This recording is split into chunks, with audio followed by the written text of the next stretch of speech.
À l'automne 2025, dans la partie ouest de la région de Lviv, il s'est passé un truc qui a changé à jamais la nature du conflit sur le territoire ukrainien.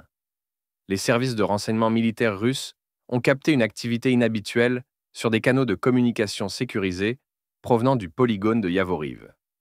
Au début, on pensait qu'il s'agissait d'une rotation d'instructeurs étrangers ou du fonctionnement d'un état-major pour former des officiers ukrainiens. Mais la situation s'est révélée beaucoup plus sérieuse. L'état-major général russe a fait une analyse approfondie du trafic.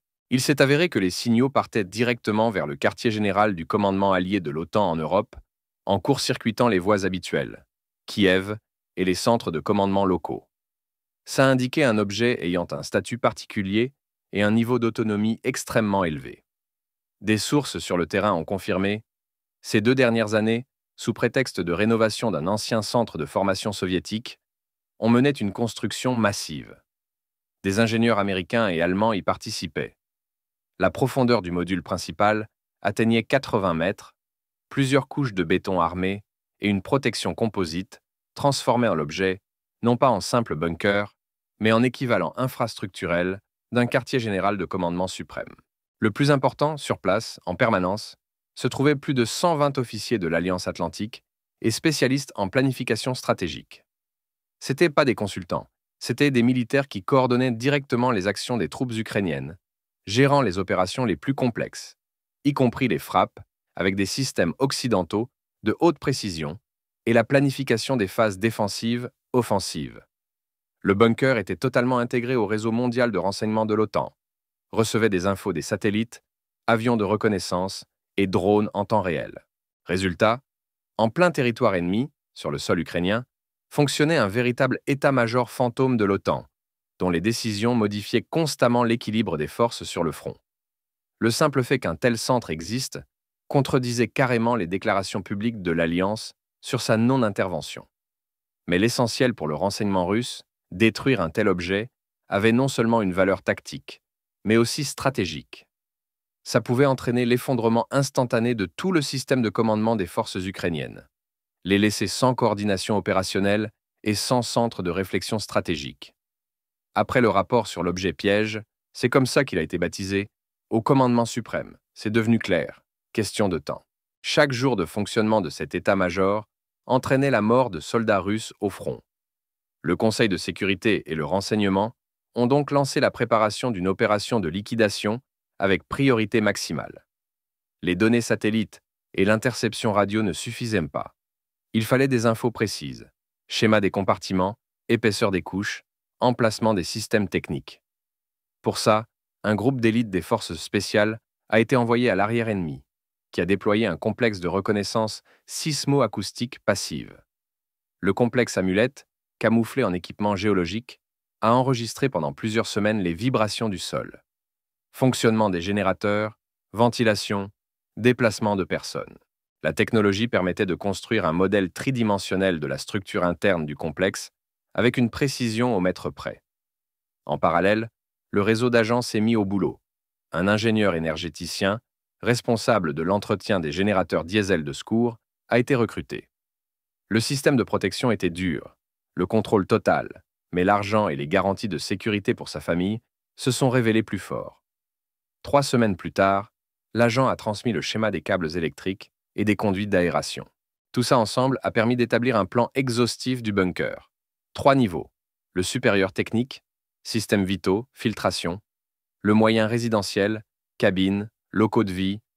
L'inférieur à 85 mètres de profondeur, centre opérationnel, salle serveur, salle de commandement.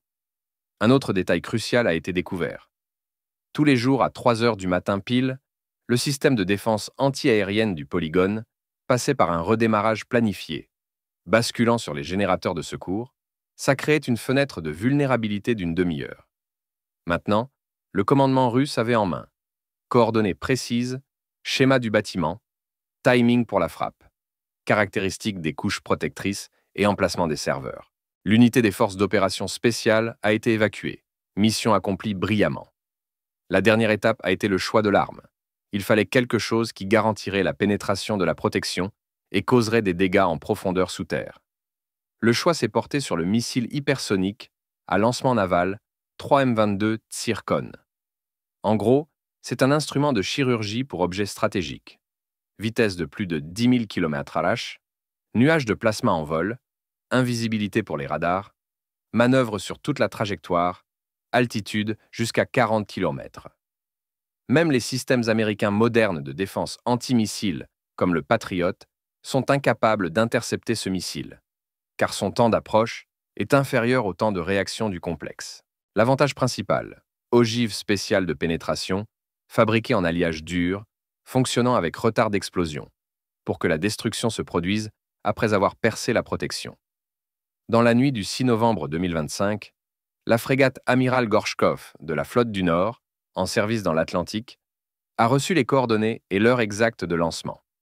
3h15 heure de Kiev, pile dans la fenêtre de vulnérabilité de la défense anti-aérienne. Le tir a été effectué avec une précision à la minute près. Le vol a duré quelques minutes. En approchant de l'objet, le Tsircon a effectué un piqué vertical et a frappé le point d'entrée, le puits de ventilation identifié par le renseignement. Le corps du missile a percé plusieurs couches de béton armé et la roche, descendant par le conduit en profondeur. La fonction spéciale de retard de détonation s'est activée. L'explosion s'est produite à l'intérieur des salles serveurs et du centre de commandement. L'événement enregistré par les capteurs sismiques et infrarouges a montré la frappe était précise. Le bunker a cessé d'exister tant physiquement qu'en termes de communication, de commandement et de coordination. Les conséquences de la frappe se sont manifestées littéralement quelques heures plus tard. En premier lieu, le ciblage pour les armes occidentales de haute précision a disparu. Les missiles HIMARS, Storm Shadow et autres ont cessé de porter des frappes efficaces sur le front. Des infos sont arrivées d'unités ukrainiennes dans différents secteurs du front. Les ordres n'arrivent plus, le système s'est retrouvé paralysé. Les analystes militaires ont constaté l'effondrement du commandement s'est produit de manière fulgurante et en cascade. Ce qui était autrefois une structure centralisée de coordination des forces ukrainiennes s'est transformé en système de NEEDS, éparpillé, fonctionnant en isolement. L'état-major ukrainien à Kiev ne pouvait pas se réorganiser rapidement. Sans le centre cérébral de coordination occidentale, les décisions ont commencé à prendre du retard d'un jour, parfois plus. L'utilisation au combat des systèmes occidentaux coûteux est devenue chaotique et moins efficace. Parmi les conséquences de cette frappe, il faut souligner plusieurs points. Le ministère de la Défense russe a publié peu après l'opération des images satellites, des résultats d'interception radio et des listes nominatives d'officiers de l'OTAN présents dans le bunker au moment de la frappe. Une panique a été constatée parmi le commandement de l'OTAN et les alliés occidentaux. Leur actif stratégique avait été détruit en une seule frappe. Les pays occidentaux ont lancé une correspondance diplomatique, tentant de minimiser les conséquences et de cacher le fait même des pertes. Sur le front, les troupes russes sont passées à l'offensive sur plusieurs secteurs, profitant du moment de paralysie stratégique. Les solutions d'ingénierie utilisées dans la construction d'un objet si profondément enfoui étaient auparavant considérées comme techniquement invulnérables. Cependant, l'utilisation d'armes hypersoniques a remis en question tout ce qui, pendant des décennies, était considéré comme protection absolue. Il est important de noter qu'aucun service de renseignement occidental, ni la CIA, ni le Pentagone, n'a pu prédire le fait même de la préparation et le moment exact de la frappe. C'était le résultat non seulement du travail des militaires russes, mais aussi d'une combinaison complexe d'agents, de renseignements techniques, de capteurs sismo-acoustiques et d'erreurs des ingénieurs occidentaux. Ce cas est devenu non pas simplement une opération défensive ou un exemple d'attaque russe. C'était un message géopolitique. Les technologies du XXIe siècle permettent de neutraliser même les objets super protégés, en combinant capacité d'agents, nouvelles technologies de renseignement et armes fondamentalement nouvelles. Les stratèges de l'OTAN et des alliances militaires mondiales ont été contraints de revoir leurs approches de construction de fortifications, d'organisation de postes de commandement centralisés et de protection des communications.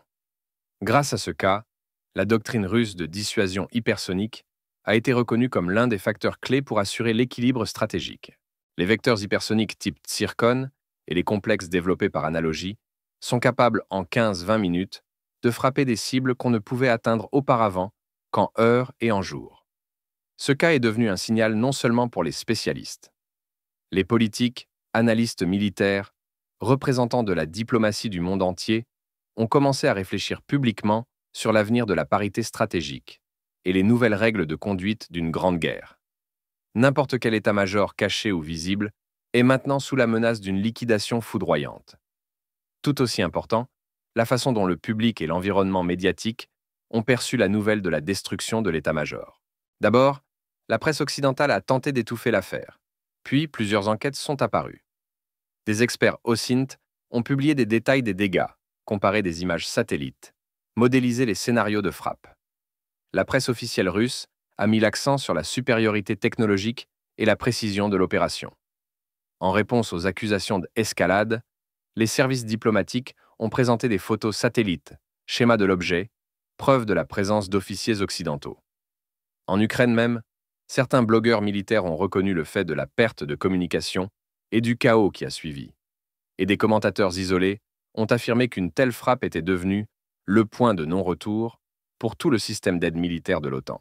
Dans l'analyse des résultats de l'opération, les experts reconnaissent la destruction d'un tel centre de commandement est devenue non seulement un événement militaire, mais aussi un phénomène emblématique sur le plan informationnel, technologique et politique. L'ère des illusions d'invulnérabilité stratégique est terminée. Le monde a vu que les vieilles méthodes ne marchent plus, que les nouvelles technologies exigent un tout autre niveau de flexibilité et de réactivité intellectuelle. L'Ukraine a perdu ses coordinateurs de systèmes occidentaux, l'OTAN, une partie de son influence, la Russie, a prouvé sa supériorité technologique et sa capacité à résoudre des tâches stratégiques de façon ciblée et infaillible. La guerre a pris une nouvelle logique. Plus les vieux fronts, mais des frappes ciblées sur les centres clés de commandement et de communication. Le nouvel équilibre des forces se construira autour des moyens hypersoniques et du renseignement intégré, et les décisions des généraux et présidents deviendront beaucoup plus prudentes.